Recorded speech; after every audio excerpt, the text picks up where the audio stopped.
ಮನೇಲಿ 10 ನಿಮಿಷದಲ್ಲಿ ಇನ್ಸ್ಟೆಂಟಾಗಿ ಚಕ್ಲಿ ಹೇಗೆ ಮಾಡೋದು ಅಂತ ನೋಡೋಣ. ಮೊದಲಿಗೆ ಯಾವುದಾದ್ರೂ ಒಂದು ಕಪ್ಪಿನ ಅಳತೆಯಲ್ಲಿ 2 ಕಪ್ ಆಗುವಷ್ಟು ಅಕ್ಕಿ ಹಿಟ್ಟನ್ನ ತಗೊಂಡು ಜರಡಿ ಮಾಡ್ಕೊಳ್ತಾ ಇದ್ದೀನಿ. ಈ ಅಕ್ಕಿ ಹಿಟ್ಟಾದರೂ ಪರವಾಗಿಲ್ಲ ಅಥವಾ ಮನೆಯಲ್ಲೇ ಮಾಡಿರೋದಾದರೂ ಪರವಾಗಿಲ್ಲ.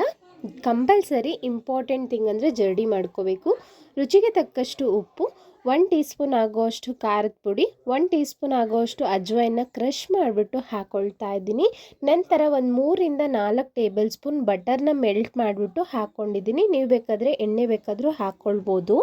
ಕಪ್ ಅಕ್ಕಿ ಹಿಟ್ಟಿಗೆ ನಾವು ಅರ್ಧ ಕಪ್ ಆಗುವಷ್ಟು ಹುರಿಗಡಲೆ ತಗೊಂಡು ಫೈನ್ ಪೌಡರ್ ಆಗಿ ರುಬ್ಬಿ ಇಟ್ಕೊಂಡಿದ್ದೀನಿ.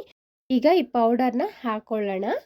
ಎಲ್ಲವನ್ನು ಚೆನ್ನಾಗಿ ಮಿಕ್ಸ್ ಮಾಡ್ಕೊಳ್ಳಿ. ಆ ಬಟರ್ ಎಲ್ಲ ಚೆನ್ನಾಗಿ ಹೊಂದ್ಕೋಬೇಕು, ಅಥವಾ ನೀವು ಎಣ್ಣೆ ಏನಾದರೂ ಹಾಕ್ಕೊಂಡಿದ್ರೆ ಹಿಟ್ಟೆಲ್ಲ ಚೆನ್ನಾಗಿ ಮಿಕ್ಸ್ ಆಗಬೇಕು.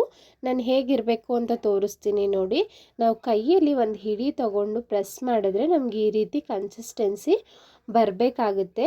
ಈ ರೀತಿ ಬಂದಿಲ್ಲ ಅಂದರೆ ನೀವು ಇನ್ನೊಂದು 2 ಟೇಬಲ್ ಸ್ಪೂನ್ ಅಥವಾ 1 ಟೇಬಲ್ ಸ್ಪೂನ್ ಆಯಿಲ್ ಹಾಕ್ಕೋಬೇಕಾಗುತ್ತೆ.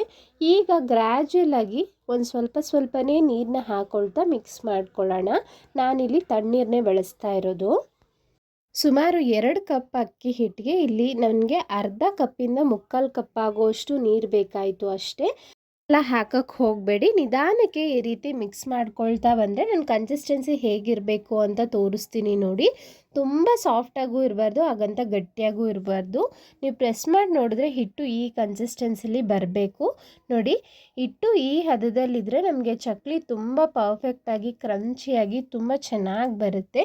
ಈಗ ಚಕ್ಲಿ ಮೌಲ್ಡ್ ತೊಗೊಂಡಿದ್ದೀನಿ. ಸ್ವಲ್ಪ ಎಣ್ಣೆ ಅಪ್ಲೈ ಮಾಡಿಬಿಟ್ಟು ಚಕ್ಲಿ ಮೌಲ್ಡ್ಗೆ ಅದಕ್ಕೆ ಹಿಟ್ಟನ್ನು ಹಾಕಿಬಿಟ್ಟು ಸ್ಟಿಕ್ ಶೀಟ್ ತೊಗೊಳ್ಳಿ, ಅದ್ರ ಮೇಲೆ ಎಣ್ಣೆ ಹಚ್ಬಿಟ್ಟು ನಾನು ಚಕ್ಲಿ ಮೌಲ್ಡಿಂದ ಚಕ್ಲಿ ಮಾಡ್ಕೊಳ್ಳೋಣ. ಮೊದಲನೇ ಸರಿ ಟ್ರೈ ಮಾಡೋರಿಗೆ ಈ ಶೇಪ್ ಸ್ವಲ್ಪ ಕಷ್ಟ ಆಗ್ಬೋದು.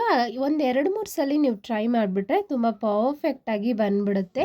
ಆ ಮಧ್ಯದಲ್ಲಿ ಎಡ್ಜಸ್ ಏನಿದೆ ಅದು ಚೆನ್ನಾಗಿ ಪ್ರೆಸ್ ಮಾಡಿ, ಇಲ್ಲಾಂದರೆ ಎಣ್ಣೆಗೆ ಹಾಕಿದ ತಕ್ಷಣ ಬಿಟ್ಕೊಬಿಡುತ್ತೆ. ಇದೇ ರೀತಿ ಒಂದು 2-3 ಚಕ್ಲಿನ ಮಾಡಿ ಇಟ್ಕೊಂಡ್ರೆ, ಈ ಕಡೆ ಎಣ್ಣೆನ ಕಾಯೋದಕ್ಕೆ ಇಟ್ಟಿದ್ದೆ ನಾನು ನೋಡಿ. ಚಕ್ಲಿನ ತಗೊಂಡು ನಿಧಾನಕ್ಕೆ ಎಣ್ಣೆಯಲ್ಲಿ ಬಿಡಿ. ಮೀಡಿಯಮಾಗಿ ಕಾದಿದ್ರೆ ಸಾಕು ಎಣ್ಣೆ.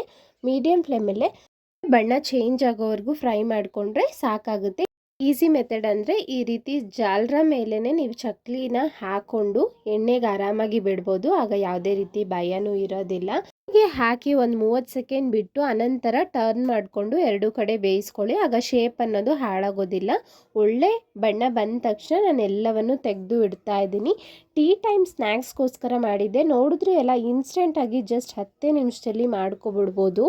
ತುಂಬ ಚೆನ್ನಾಗಿತ್ತು ಟೇಸ್ಟು. ಖಂಡಿತ ನೀವು ಸಹ ಒಂದ್ಸಲ ಟ್ರೈ ಮಾಡಿ. ಇನ್ನೂ ಹಲವಾರು ರೀತಿ ರೆಸಿಪೀಸ್ನ ನಾನು ಅಪ್ಲೋಡ್ ಮಾಡಿದ್ದೀನಿ, ನಿಪ್ಪಟ್ಟು ರೆಸಿಪೀಸ್ ಎಲ್ಲ. ಯಾರೆಲ್ಲ ಸವಿ ಕಿಚನ್ ಕನ್ನಡನ ಸಬ್ಸ್ಕ್ರೈಬ್ ಮಾಡಿಲ್ಲ, ಪ್ಲೀಸ್ ಸಬ್ಸ್ಕ್ರೈಬ್ ಮಾಡಿಕೊಡಿ. ಈ ವಿಡಿಯೋ ಇಷ್ಟ ಆಗಿದ್ರೆ ಲೈಕ್ ಮಾಡೋದನ್ನು ಮರಿಬೇಡಿ. Thank you so much.